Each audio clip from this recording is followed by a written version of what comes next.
live. This is Good Morning Connecticut on News 8. And good morning to you. Welcome back to Good Morning Connecticut at 9 o'clock. Good morning. We start with today's health headlines. Whooping cough is spreading among teenagers. Why are we seeing another uptick in measles cases? Plus, what to expect with mosquito-borne illnesses as we head into fall. All right, joining us now to talk about all of it, Dr. Scott Roberts, Yale Medicine infectious diseases specialist and assistant professor at Yale School of Medicine. Doctor, thank you so much for being with us this morning. Whooping cough on the rise again, specifically in unvaccinated teens. Let's start out with the obvious. What is it and why is it all of a sudden now on the rise?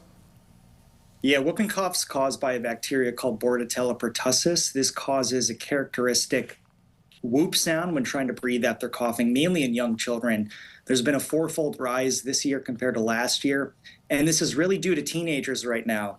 The reason for this is that vaccination occurs in infancy and immunity wanes over time. So generally, a booster dose is needed every 10 years. What we're seeing is people who got the vaccine in infancy but did not get the 10-year booster after the initial childhood series.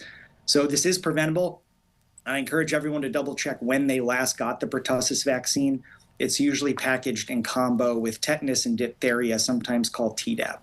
Interesting. And speaking of vaccines, experts believe that vaccine skepticism may be to blame for the increase in measles cases that we're seeing. What can you tell us about this? Measles is one of the most contagious diseases in existence, and the U.S. declared this eradicated in the year 2000. But now we're seeing a comeback in certain pockets of the U.S. where large percentages of people are unvaccinated. Most cases are imported internationally, but the higher amount of unvaccinated people in the U.S. who get exposed, the higher the chance that will lead to a local outbreak. So we're seeing vaccine coverage for measles decrease. Similar to whooping cough, this is another vaccine-preventable disease. And the vaccine is extremely effective, so I really encourage everyone to make sure they and their families are up to date on this vaccine.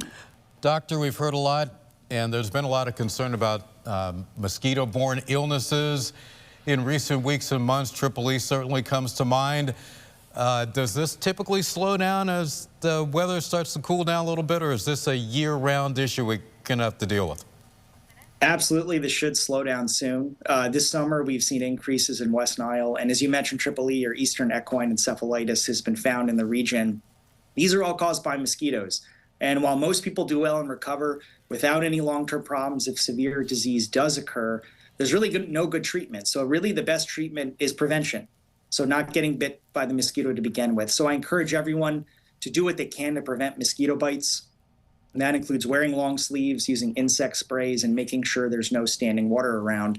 And then avoiding going outside when mosquitoes are most active at dusk and dawn.